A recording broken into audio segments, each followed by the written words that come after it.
je répare. Waouh. Je vais la refaire.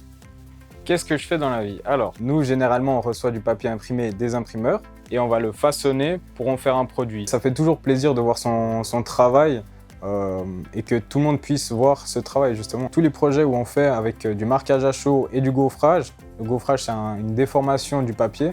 Là, c'est vraiment des très jolis projets et ça me fait toujours plaisir de faire ce genre de choses. C'est là où tu passes beaucoup de temps, mais tu as un résultat où tu es vraiment content quand tu le finis.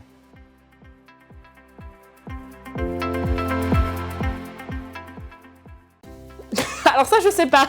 Nous, on va faire de la mise en page, de la retouche photo, traiter des fichiers avant qu'ils soient imprimés, vérifier le travail de tout le monde et ensuite de mettre ça ensemble pour que ce soit joli aussi.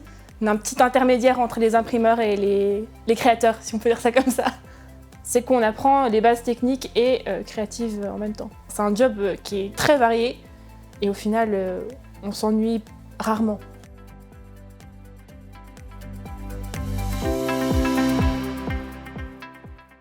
Ah ouais, t'imprimes quoi, c'est ça. Bah viens à ma place et puis tu prends ma machine puis tu verras si je fais que d'imprimer. Faut différencier quand même bien les couleurs et puis arriver à dire si quelque chose est esthétique ou non. Conseiller les clients, parce que ça peut arriver qu'ils viennent en machine. Dans les petites entreprises, on fait tellement de choses différentes que non, on n'a pas le temps de s'ennuyer. Oui, il y a une petite fierté de se dire ah bah c'est moi qui ai fait cette affiche puis de la voir affichée puis plein de gens passent devant. C'est ça, comme quoi.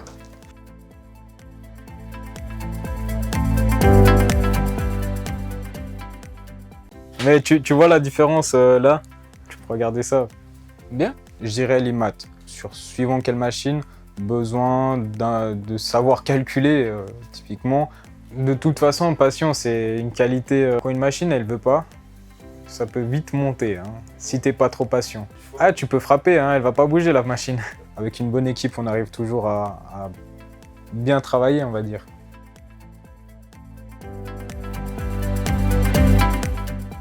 Ne vous inquiétez pas, ça va bien se passer. Je dirais la rigueur. Rigueur, précision et suivi des consignes. Voilà, c'est la clé. Il faut aussi savoir être un peu autonome de ce côté-là. Ça s'apprend. Une fois qu'on maîtrise les règles, après, on peut se permettre aussi de les transgresser. Ça fait partie du métier.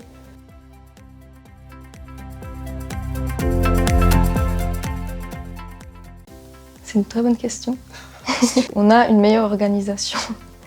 Et je pense qu'on est un peu plus propre. Parce que c'est un métier où au début on se salit beaucoup et on doit apprendre à être propre. Je suis assez petite, j'ai pas beaucoup de force. Je me suis très bien débrouillée, vraiment sans problème. On a déjà dit qu'apparemment on est aussi un peu plus douce quand il y a des problèmes ou comme ça. On a moins tendance à gueuler, à donner des coups sur les machines.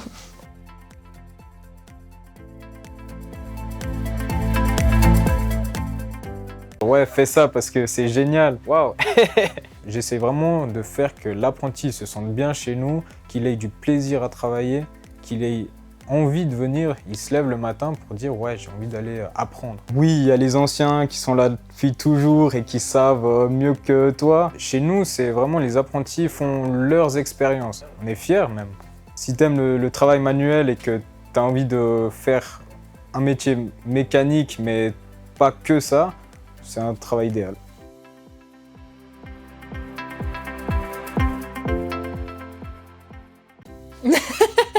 Oui, bien sûr, maintenant, il y a plein de choses que je vois dans la rue, des affiches, des articles que je peux lire, des magazines et tout. Forcément, on se dit « Ah tiens, c'est quelle police ça? Ah, le logo, il a dû le faire comme ça ». Évidemment qu'au fur et à mesure du temps, on commence à se poser plus de questions et avoir plus de critiques, de se dire « Ah ouais, ça vraiment, quand on voit le menu d'une carte au restaurant, on se dit « Oh là là !» On s'imagine comment on pourrait refaire la carte. Ah oui, après, on devient insupportable, hein.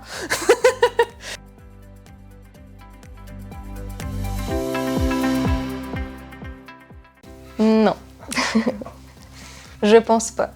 Parce que la technologie c'est bien, mais que des fois ça comprend pas grand chose. On a retiré une pièce, puis elle pense qu'elle est toujours en machine. Alors mon pire souvenir, oui, on avait un papier qu'on n'arrivait pas à faire passer en machine. On devait le livrer le lendemain à midi. J'ai une feuille qui s'est complètement enroulée et déchirée dans les rouleaux. Donc j'ai dû ressortir tous mes rouleaux. Ça c'est des choses qui arrivent, je pense que chacun va vivre au moins une fois dans le métier. Donc je m'inquiète pas à ce niveau-là. C'est ce genre de truc où on a besoin toujours de l'être humain, je pense.